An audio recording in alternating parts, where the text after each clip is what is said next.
Dear students, मैं doctor Vaishali Devpura, सहायक आचार्य राजनीति विज्ञान, राजकीय मीरा कन्या महाविद्यालय उदयपुर, बीए सेकेंड ईयर के स्टूडेंट्स को संबोधित कर रही हूँ। और जो उनका सेकंड पेपर है भारत की राज्य व्यवस्था, इंडियन पॉलिटिकल सिस्टम, उसमें जो थर्ड यूनिट का टॉपिक है supreme court and judicial review, सर्वोच्च न्यायालय और न्यायिक पुनरावलोकन, आज हम इस पर बात करेंगे। भारत का सर्वोच्च न्यायालय न्यायिक समीक्षा की शक्ति के साथ देश का शीर्ष न्यायालय है। यह भारत के संविधान के तहत न्याय की अपील हेतु अंतिम न्यायालय है। भारत में एकीकृत न्याय व्यवस्था को अपनाया गया है। एकल व्यवस्था जो है न्यायालय की, वह भारत सरकार अधिनियम 1935 से ग्रहण की गई। भारत एक संघीय राज्य है। इसकी एकल और एकीकृत न्याय प्रणाली है, जिसकी संरचना त्रिस्तरीय है। त्रिस्तरीय मतलब 3 स्तर जो है वह है सर्वोच्च न्यायालय, उच्च न्यायालय और अधीनस्थ न्यायालय। भारत के संविधान के भाग 5 में अनुच्छेद 124 से 147 तक उच्चतम न्यायालय के गठन, स्वतंत्रता, न्याय क्षेत्र, शक्तियां और प्रक्रिया का उल्लेख है। भारत उच्च न्यायालय अधिनियम 1861 के तहत विभिन्न प्रांतों में उच्च न्यायालयों की स्थापना की गई थी। कलकत्ता, मद्रास, बंबई में सर्वोच्च न्यायालयों को तथा प्रेसिडेंसी शहरों में सदर अदालतों को समाप्त कर दिया गया था। यह हम बात कर रहे हैं सर्वोच्च न्यायालय की संक्षिप्त पृष्ठभूमि की। इन उच्च न्यायालयों को भारत सरकार अधिनियम 1935 के तहत भारत के संघीय न्यायालय की स्थापना तक सभी मामलों के लिए सर्वोच्च न्यायालय होने का गौरव प्राप्त था। संघीय न्यायालय के पास प्रांतों और संघीय राज्यों के बीच विवादों को हल करने और उच्च न्यायालय के निर्णय के खिलाफ अपील सुनने का अधिकार क्षेत्र था। 1950 में भारत का संविधान लागू हुआ, साथ ही भारत का सर्वोच्च न्यायालय भी अस्तित्व में आया। इसकी पहली बैठक 28 जनवरी 1950 को हुई। सर्वोच्च न्यायालय द्वारा घोषित कानून भारत के सभी न्यायालयों के लिए बाध्यकारी है। सर्वोच्च न्यायालय को न्यायिक समीक्षा की शक्ति भी प्राप्त है। भारत के संविधान के भाग 5 में उच्चतम न्यायालय संबंधी प्रावधान दिए गए हैं। अनुच्छेद 124(1) के तहत भारतीय संविधान में कहा गया है कि भारत का एक सर्वोच्च न्यायालय होगा, जिसमें एक मुख्य न्यायाधीश तथा 7 से अधिक अन्य न्यायाधीश नहीं हो सकते, जब तक कि कानून द्वारा संसद अन्य न्यायाधीशों की बड़ी संख्या निर्धारित नहीं करती। यद्यपि न्यायाधीशों की संख्या में बाद में समय समय पर वृद्धि हुई है, भारत के सर्वोच्च न्यायालय के क्षेत्राधिकार को सामान्य तौर पर मूल अधिकार क्षेत्र, अपीलीय क्षेत्राधिकार और सलाहकार क्षेत्राधिकार में वर्गीकृत किया जा सकता है। सर्वोच्च न्यायालय के पास कई प्रकार की शक्तियां हैं। वर्तमान में सर्वोच्च न्यायालय में 31 न्यायाधीश, एक मुख्य और 30 अन्य न्यायाधीश हैं। 2019 के विधेयक में 4 न्यायाधीशों की वृद्धि की गई, जिसमें मुख्य न्यायाधीश सहित न्यायिक शक्ति को 31 से बढ़ाकर 34 कर दिया। मूल रूप से सर्वोच्च न्यायालय में न्यायाधीशों की संख्या 8 थी। संसद उन्हें विनियमित करने के लिए अधिकृत है। संविधान द्वारा दिल्ली को सर्वोच्च न्यायालय का स्थान घोषित किया गया। एक मुख्य न्यायाधीश को अन्य किसी स्थान अथवा एक से अधिक स्थानों को सर्वोच्च न्यायालय के स्थान के रूप में नियुक्त करने का अधिकार प्रदान करता है। वह राष्ट्रपति के अनुमोदन से ही इस संबंध में निर्णय ले सकता है। यह प्रावधान अनिवार्य नहीं, वैकल्पिक है।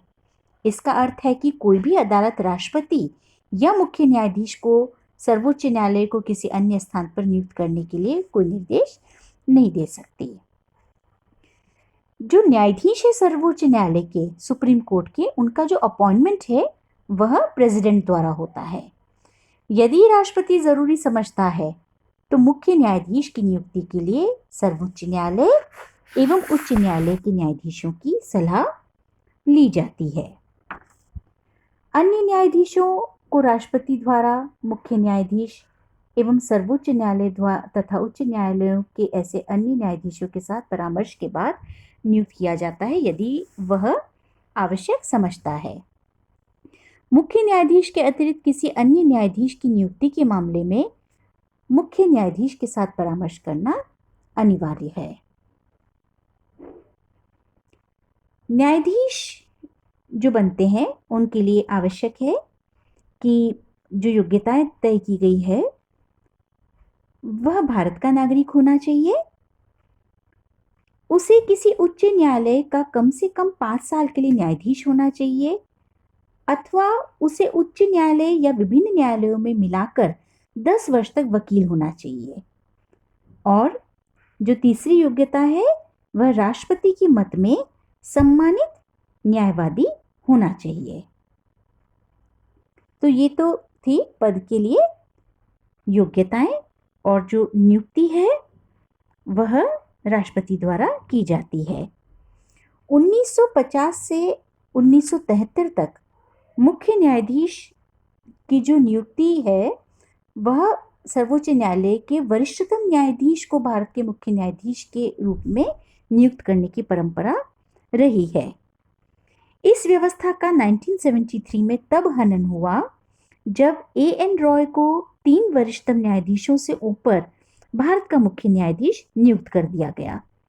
दोबारा 1977 में एमयू बेग को वरिष्ठतम व्यक्ति के ऊपर बतौर मुख्य न्यायाधीश बना दिया गया। सरकार के इस निर्णय को स्वतंत्रता को उच्च न्यायालय ने दूसरे न्यायाधीश मामले 1993 में कम किया। इसमें उच्चतम न्यायालय ने व्यवस्था दी कि उच्चतम न्यायालय के वरिष्ठतम न्यायाधीश को ही भारत का मुख्य न्यायाधीश नियुक्त किया जाना चाहिए। मुख्य न्यायाधीश की एकमात्र राय परामर्श प्रक्रिया का गठन नहीं करती, उन्हें उच्चतम न्यायालय के 4 वरिष्ठतम न्यायाधीशों के एक कॉलेजियम से परामर्श करना चाहिए।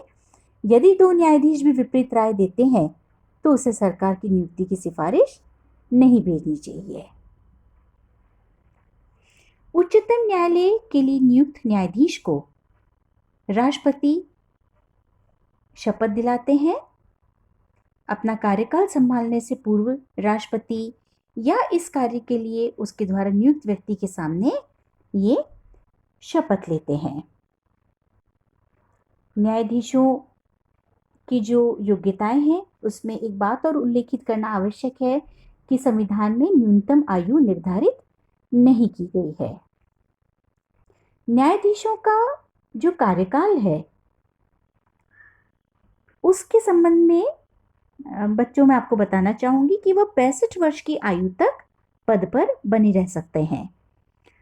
इस मामले में किसी प्रश्न के उठने पर संसद द्वारा स्थापित संस्था इसका निर्धारण करेगी। वह राष्ट्रपति को लिखित त्यागपत्र दे सकता है। संसद की सिफारिश पर राष्ट्रपति द्वारा उसे पद से हटाया जा सकता है।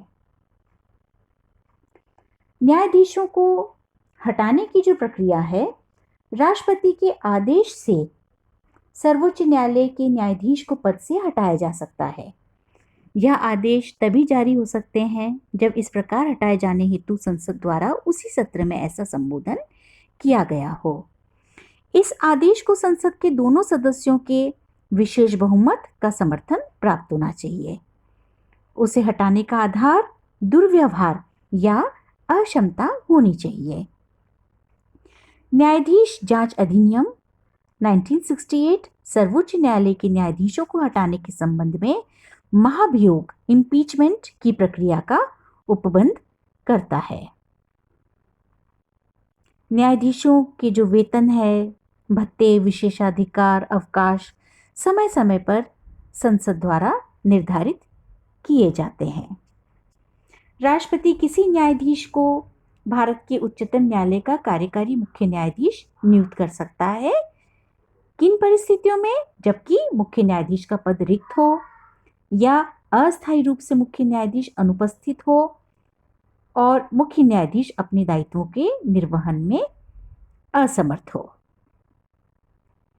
जब सर्वोच्च न्यायालय के किसी भी सत्र को आयोजित करने या जारी रखने के लिए स्थायी न्यायाधीशों के कोरम में कमी होती है तो तदर्थ न्यायाधीशों की नियुक्ति भी की जा सकती है। जिस न्यायाधीश को नियुक्त किया जाता है उसे सर्वोच्च न्यायालय के न्यायाधीश के रूप में नियुक्ति के योग्य होना चाहिए। न्यायालय की जो प्रक्रिया है, सर्वोच्च न्यायालय राष्ट्रपति की मंजूरी के साथ न्यायालय के संचालन एवं प्रक्रिया को विनियमित करने के लिए नियम बना सकते हैं। संवैधानिक मामलों या संदर्भों को अनुच्छेद 143 के तहत राष्ट्रपति द्वारा निर्धारित किया जाता है और कम से कम 5 न्यायाधीशों वाली एक खंडपीठ द्वारा तय किया जाता है। अन्य सभी मामले आमतौर पर 3 न्यायाधीशों वाली पीठ द्वारा तय किए जाते हैं। ये निर्णय खुले न्यायालय द्वारा दिए जाते हैं। सभी निर्णय बहुमत से होते हैं, लेकिन यदि अलग अलग मत होते हैं तो न्यायाधीश एक दूसरे से असहमत निर्णय या राय दे सकते हैं। भारतीय लोकतांत्रिक पद्धति में उच्चतम न्यायालय को बहुत ही महत्वपूर्ण भूमिका दी गई है। सर्वोच्च न्यायालय अपील का सर्वोच्च न्यायालय है, नागरिक के मौलिक अधिकारों का रक्षक है, संविधान का रक्षक है। इसलिए सर्वोच्च न्यायालय को जो सौंपे गए कर्तव्य हैं उनके प्रभावी निर्वहन के लिए इसकी स्वतंत्रता बहुत आवश्यक हो जाती है। यह मंत्रियों, विधानमंडल के अतिक्रमण, दबाव और हस्तक्षेपों से मुक्त होना चाहिए। बिना किसी डर या पक्षपात के न्याय करने की स्वतंत्रता अवश्य ही होनी चाहिए। सर्वोच्च न्यायालय को स्वतंत्र और निष्पक्ष रखने के लिए जो नियुक्ति का तरीका है, कार्यकाल, निश्चित सेवा शर्तें हैं, सेवानिवृत्ति के बाद वकालत पर रोक, अपनी अवमानना पर दंड देने की शक्ति, कार्यपालिका से पृथक कुछ ऐसी प्रावधान है जो सर्वोच्च न्यायालय को स्वतंत्र रखते हैं। सर्वोच्च न्यायालय को व्यापक शक्तियां प्राप्त है, बृहद क्षेत्राधिकार है। एक संघीय न्यायालय के रूप में सर्वोच्च न्यायालय भारतीय संघ की विभिन्न इकाइयों के बीच विवादों का फैसला करता है। केंद्र व एक या अधिक राज्यों के मध्य या केंद्र एवं कोई राज्य या राज्यों का एक तरफ होना तथा एक अथवा अधिक राज्यों का दूसरी तरफ होना या 2 या अधिक राज्यों के मध्य विवादों का निर्णय करता है। इन संघीय विवादों पर सर्वोच्च न्यायालय में विशेष मूल न्याय क्षेत्र निहित है। सर्वोच्च न्यायालय के न्याय क्षेत्र में कुछ बातें समाहित नहीं है, जैसे अंतर्राज्यीय जल विवाद या वित्त आयोग के संदर्भ वाले मामले, केंद्र के खिलाफ राज्य के किसी नुकसान की भरपाई, केंद्र या राज्यों के मध्य वाणिज्यिक प्रकृति वाले साधारण विवाद।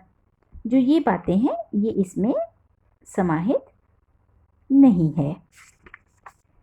जो न्यायाधीश क्षेत्राधिकार है, सर्वोच्च न्यायालय को अधिकार प्राप्त है कि वह बंदी प्रत्यक्षीकरण, परमादेश, उत्प्रेषण, प्रतिषेध, अधिकार प्रच्छा, ये हम बच्चों बात कर रहे हैं संवैधानिक उपचारों के अधिकार की। जो हमने मूल अधिकार पढ़ा था उसमें ये हमने 5 रिट पढ़ी थी, आर्टिकल 32।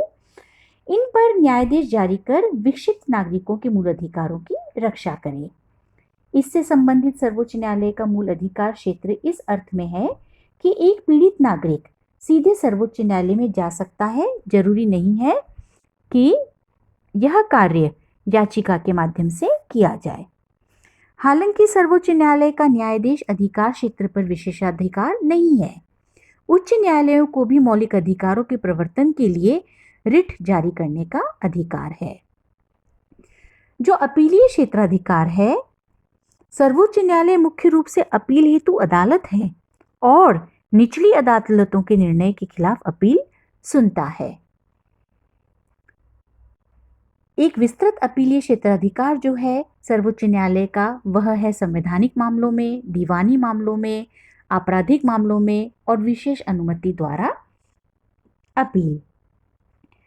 सलाहकार क्षेत्राधिकार में आर्टिकल 143 के तहत संविधान राष्ट्रपति को 2 श्रेणियों के मामलों में सर्वोच्च न्यायालय की राय लेने का अधिकार देता है। या तो कोई मामला सार्वजनिक महत्व का हो, उस पर विधिक प्रश्न उठने पर या प्रश्न उठने की संभावना हो, या किसी पूर्व संवैधानिक संधि, समझौते आदि मामलों पर कोई विवाद उत्पन्न हो। अभिलेख के न्यायालय के रूप में सर्वोच्च न्यायालय के पास 2 शक्तियां हैं। सर्वोच्च न्यायालय के निर्णय, कार्यवाही और उसके फैसले सार्वकालिक अभिलेख एवं साक्ष्य के रूप में दर्ज किए जाते हैं तथा किसी अन्य अदालत में चल रहे मामलों के दौरान इन पर प्रश्न नहीं उठाया जा सकता। ये रिकॉर्ड विधिक संदर्भों की तरह स्वीकार किए जाते हैं। इनके पास न्यायालय की अवमानना करने पर दंडित करने का अधिकार है। यह सजा 6 माह का सामान्य कारावास या 2000 रुपये तक का आर्थिक दंड अथवा दोनों हो सकती हैं। जो हमने बच्चों बात करी थी सलाहकार क्षेत्राधिकार की, जिसमें हमने आर्टिकल 143 को डिस्कस किया था, उसमें हमने 2 जो बात बताई थी सार्वजनिक महत्व का मामले पर, तो ये जो मामला है इसमें उच्चतम न्यायालय अपना मत दे भी सकता है और देने से मना भी कर सकता है।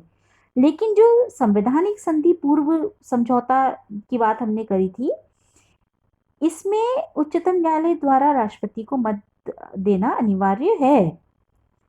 दोनों ही मामलों में उच्च न्यायालय का मत सिर्फ सलाह होती है। राष्ट्रपति इसके लिए बाध्य नहीं है कि वह यह सलाह को माने।